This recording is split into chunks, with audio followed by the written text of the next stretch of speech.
آج بدھ جمعرات اور جمعہ کے دن آقا علیہ الصلوۃ والسلام کی پسندیدہ سورت جو بھی پڑھتا ہے شام تک اس کا نصیب چمک اٹھتا ہے۔ بدھ جمعرات اور جمعۃ المبارک کے ایسے بابرکت دن ہیں جن میں دعائیں مقبول ہوتی ہیں، بڑے خاص دن ہیں، اور ان دنوں میں جو بھی اعمال کیے جاتے ہیں، جو بھی دعائیں کی جاتی ہیں، وہ بارگاہ الہی میں مقبول ہوتی ہیں۔ اگر کوئی شخص کسی مصیبت یا پریشانی کا شکار ہو جائے تو اسے چاہیے کہ لگاتار ان 3 دنوں میں اللہ رب العزت کا جو بھی میں آج ذکر بتاؤں گی اس ذکر کو کریں۔ انشاءاللہ اس ذکر کی برکت سے آپ کی دعائیں بھی قبول ہوں گی اور پریشانیوں سے آپ کو نجات ملے گی۔ اللہ کا بڑا خاص فضل اور کرم ہوگا، جو مصیبت آئی ہوگی وہ ختم ہوگی اور آنے والی مصیبتیں ٹل جائیں گی۔ اور سب سے بڑی بات، اللہ رب العزت کی بارگاہ میں جب دعائیں مقبول ہوتی ہیں تو اللہ تعالیٰ ہر طرح کی دعا کو قبول فرماتا ہے، یعنی آپ رب کریم سے جو مانگتے ہیں جائز مقصد کے لیے، جو بھی جائز دعا کرتے ہیں، رب کریم آپ کی اس دعا کو شرف قبولیت عطا کرتا ہے اور آپ پر اپنی رحمت بری نظر کرم جمائے رکھتا ہے۔ آپ نے بدھ جمعرات اور جمعۃ المبارک والے دن اس عمل کو، اس وظیفے کو جب کرنا ہے، اپنی حیثیت کے مطابق آپ نے صدقہ خیرات ضرور کرنا ہے۔ صدقہ ہزار بلاؤں کو ٹالتا ہے، صدقہ پریشانیوں مصیبتوں کو ختم کرتا ہے، صدقہ بیماریوں کے آگے ڈھال بن جاتا ہے، صدقہ پریشانیوں اور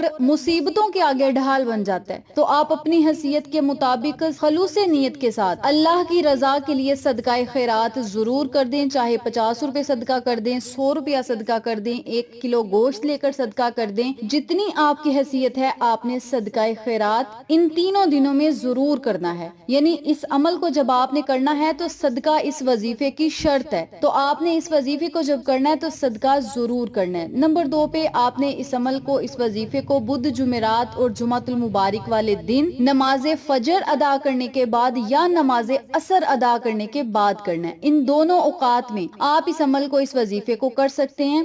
جو لوگ نماز فجر کے بعد کر سکتے ہیں وہ نماز فجر کے بعد کر لیں، جو نماز عصر کے بعد کرنا چاہتے ہیں وہ نماز عصر کے بعد اس عمل کو، اس وظیفے کو پڑھ لیں۔ سب سے پہلے آپ نے 7 مرتبہ درود ابراہیمی پڑھنا ہے۔ درود ابراہیمی پڑھنے کے بعد آپ نے 41 مرتبہ سورہ فاتحہ پڑھنی ہے۔ جب 41 مرتبہ آپ سورۃ فاتحہ پڑھ لیں تو پھر آپ نے 100 مرتبہ یا غفورو یا ودودو، یا غفورو یا ودودو، ان دونوں کلمات کو، ان دونوں اسم پاک کو اکٹھا پڑھ کر ایک تصور کرنا ہے اور اسی ترتیب سے، اسی طریقہ کار سے 100 مرتبہ یعنی ایک تسبیح آپ نے ان کلمات کی پڑھنی ہے۔ آخر میں پھر آپ نے 7 مرتبہ درود پاک پڑھنا ہے اور پھر آپ نے اللہ رب العزت سے خصوصی دعائیں کرنی ہیں، اپنے مقصد کے لیے، اپنی حاجت کے لیے، خواہش کے لیے، اللہ کی غیبی مدد کے لیے آپ نے اس عمل کو، اس وظیفے کو پڑھ کے رب کریم کے آگے ضرور دعائیں کرنی ہیں۔ یہ دعاؤں کی مقبولیت کے لیے بڑا خاص الخاص عمل ہے اور 3 دن کا عمل ہے، بدھ جمعرات اور جمعہ کے دن کا۔ تینوں دنوں میں آپ نے اس عمل کو، اس وظیفے کو کرنا ہے۔ اب یاد رہے، پہلے دن آپ نے اس عمل کو جس وقت کرنا ہے اسی وقت میں آپ نے دوسرے اور تیسرے دن میں بھی کرنا ہے، اور صدقہ خیرات دیتے رہیں۔ اور یہ عمل، یہ وظیفہ صرف 3 دن کرنے سے اللہ رب العزت آپ کے کاموں کو آسان کرے گا، مشکلات کو آسان کرے گا، آپ کے کام خود بخود ہونا شروع ہو جائیں گے۔